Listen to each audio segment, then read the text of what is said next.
Hello and welcome to the Road to Wealth. Today we're going to be talking about FICO scores. What are they?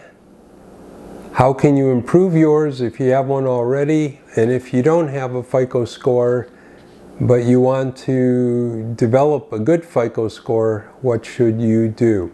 Stick around. There's a lot to learn.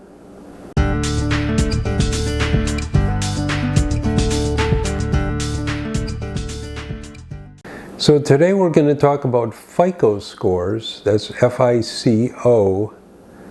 Now you might think that is an acronym that stands for some long, complicated financial term, but actually it stands for Fair Isaac Corporation. That was the company. It was actually a partnership originally back in the 50s, and the two gentlemen that started that company were the ones that developed the credit risk formula that has been used for decades now, which looks at a person's future behavior and ability to repay loans with some degree of science. So much like the stock market, that is always forward-looking, depending on how the stock market performs on any particular day. It's looking ahead at what that index or that stock might do in the future, and making a bet on what direction it will go in. Hopefully it'll go up, and that's what those who extend credit do with the FICO score.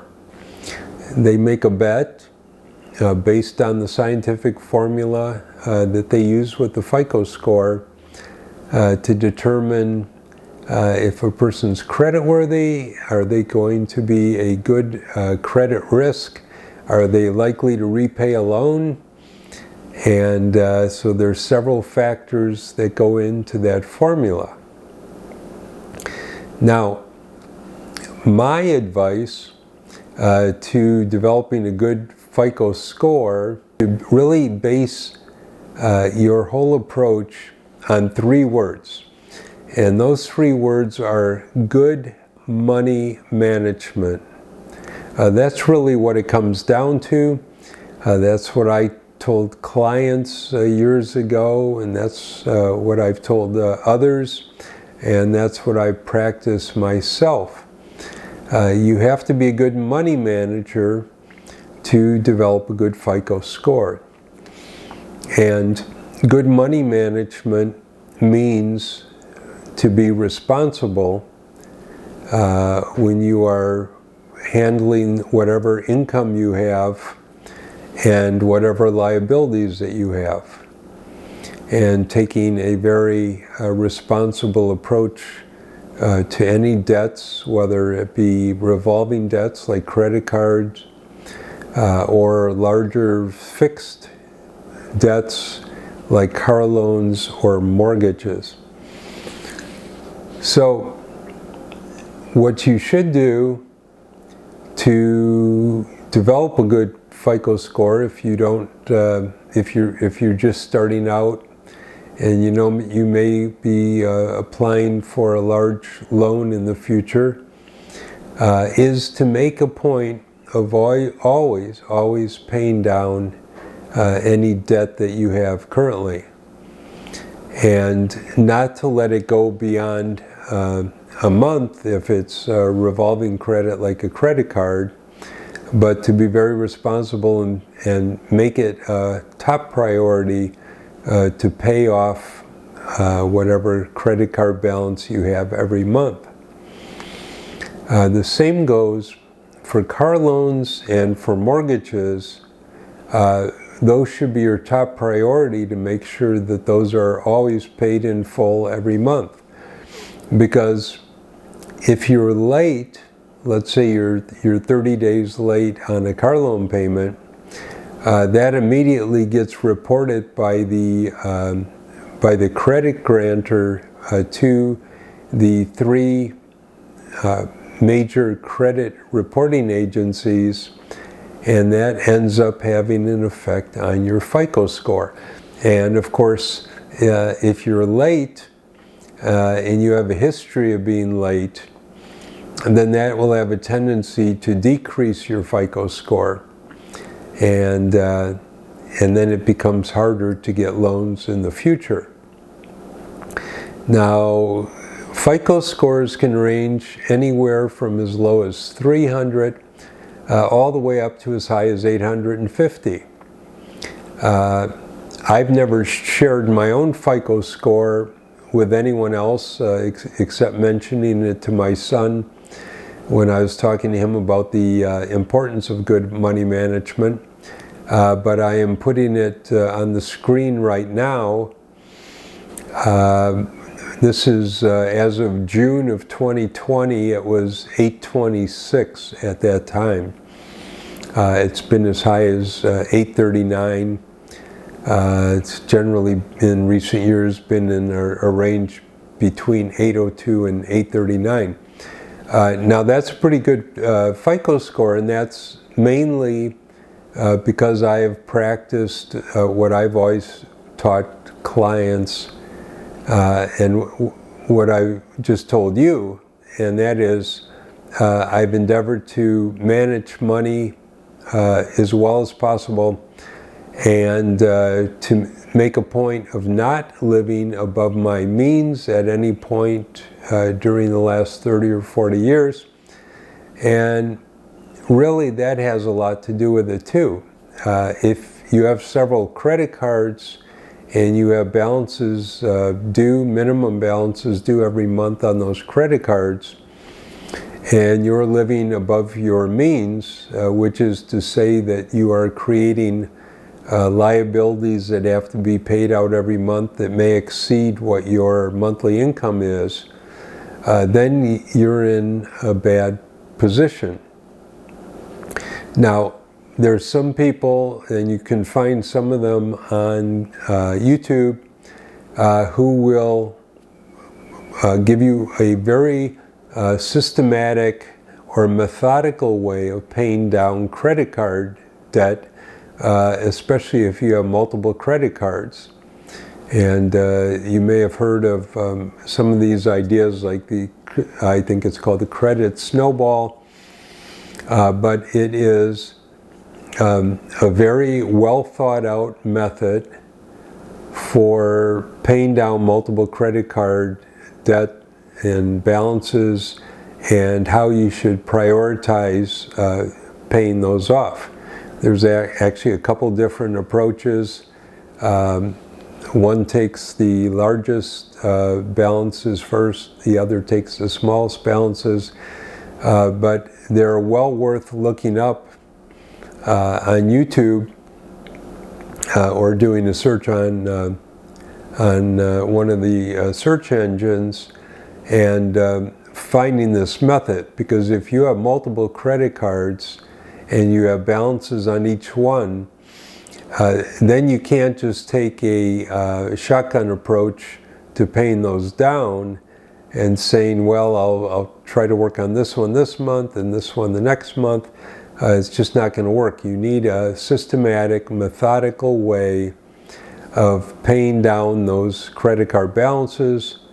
You need to make sure you're in communication with those credit grantors, and that is something that is a big factor in the FICO score.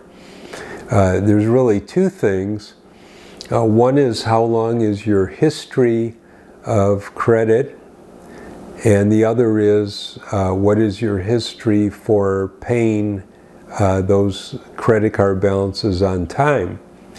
Now, I would normally tell a person, and I'll tell you right now, it's best not to have a number of credit cards, especially if you have several store-specific credit cards.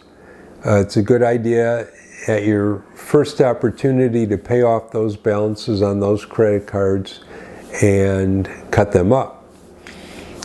My approach and my philosophy has always been to just have one or two credit cards, and as I do currently, have one of those credit cards with the same financial institution, whether it be a bank or a brokerage firm or some other source that allows you to have both the credit card and a checking or savings account at the same location, or with the same credit grantor, because then it becomes much easier to pay off that balance every month, or as I do, pay off balances every couple weeks, because it's just a matter of transferring money from one account to the other. It really couldn't get easier. And that's one of the things you want to make certain you do, is make paying down credit card balances or paying off monthly balances as easy as possible. And if you need to, set up a calendar entry. Let's say use Outlook or some other calendar, maybe a calendar app. Make a point of having a day of the month, which is repeated monthly, where you are reminded to go in there and make a payment, whether that's on a mortgage, on a car payment, or on a credit card. This is just a good habit to get into, because when a credit grantor is looking at your history and looking at your FICO score, it's very important that you have a credit card or two or some other type of loan that you've had for a while, and that the history shows that you do not have late payments, but all payments are on time. And it makes it a lot easier if you have fewer credit cards, and if you have a credit card with an institution where you keep a checking or savings account, or some kind of a cash balance brokerage account, so that they are in the same place, so you can log into that website. And like I said, I do every 2 weeks or so, or you may do every one time a month. That is to pay those off. And if you have multiple credit cards that have balances, then it's a good idea to use one of these methodologies that I mentioned, like the credit snowball, where you pay off credit cards using a systematic approach that gets them all eventually paid off. In some cases, you may need to use a credit repair bureau, or some institution that is set up to help people with credit. If you have multiple credit card balances and those balances are difficult to tackle every month. If that is the case also, you need to be in touch with those credit grantors and work something out with them. Now, in terms of car payments, what I've done the last 30 years or so is paid cash for every car I bought. Now, you may be thinking, well, that's nuts. That's not easy to do. The average new car can be $30,000 or more dollars. Average used cars prices have actually gone up in recent years because there's a good market in used cars, and I believe I heard the other day that the average used car price was like $21,000. So you may be wondering, why would I suggest such a thing? Well, my approach to that would fall under the category of delayed gratification. I would say with a car or with a house, with a major purchase, if your FICO score is not where it needs to be, and when I say where it needs to be, I mean that you have excellent credit, which would be around a score of 760 or higher. If it's not there yet, and you're thinking about buying a car or buying a house, I would delay that purchase until a later date and work on building up your FICO score first by good money management and paying off any existing debt and keeping caught up on any credit card balances and reducing the number of credit cards, closing accounts, cutting credit cards in half that you don't have to have. I've always maintained 2 credit cards, one which would be with the financial institution like I mentioned, that you have your saving and checking account with, and a second one that may offer a particularly attractive cash awards balance or cash return balance, which I've generally just used for travel. Some people use one credit card that has a good cash rewards balance, and they buy groceries with that and use it for just about everything. That's fine. You can build up a good balance that you can use for some special purchases. And if you do that, then it's a good idea to make sure that gets paid off every month. Don't let it go beyond a month. The minute that one of those credit grantors starts having delinquent payments from you, they report it to those 3 big major credit reporting agencies, and then before you know it, your FICO score is reduced. So keep up payments, figure out a systematic way to pay off any existing credit cards, get rid of and close credit card accounts like with store credit cards or others that you don't really need, and consolidate the number of credit cards you use down to just 1 or 2. Good money management also means not living above your means. Make certain that you live below your means, if anything. I know a lot of people want to impress others. It's just natural to have the latest, or to at least want to have the latest phone, the nice designer label clothes, the coolest car. But if you can't afford it, don't do it. Put it off. Because it's far better for you to build your credit history and to show creditors a history of good money management, and that if you made good decisions in the past, then they can assume that you're good credit risk because they assume you will make good credit decisions in the future as well. A lot of people, as they get pay increases and they begin making more money, they have kind of a wealth creep occur where they start adjusting their lifestyle up to their new income level.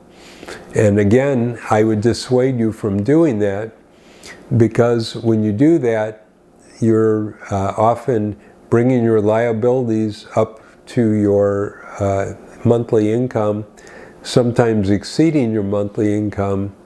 And again, what you get into is a situation where it becomes more difficult to pay off debt. Paying off the debt has to be your number 1 priority. Do not get tempted when you make more money to start buying more things, to living a grander lifestyle. Always keep your lifestyle and your liabilities and everything that you owe, everything that you purchase, a step or 2 below your income, and that will pay off in the long run, and then you will have a 780 or a 790 or a 820 credit score, FICO score, and you'll find that when you need to buy a house or you need to buy a car, if you buy it on payments, then it becomes much easier. Now, all of these things will end up leading to a better FICO score. That's just the way it works, and you'll be in much better position to negotiate with lenders in the future, and they'll be much more willing to take a gamble on you because you're just a better credit risk. I hope this information has been helpful. Please subscribe to this channel and stick around. We will cover topics such as debt, investing. I will try to give you a better understanding of what approach a person might want to take when they invest in stocks or exchange traded funds or mutual funds or other investments, how to look at the economy and what's going on, and just basic money management skills to put you on the road to wealth. Thanks for watching. Take care.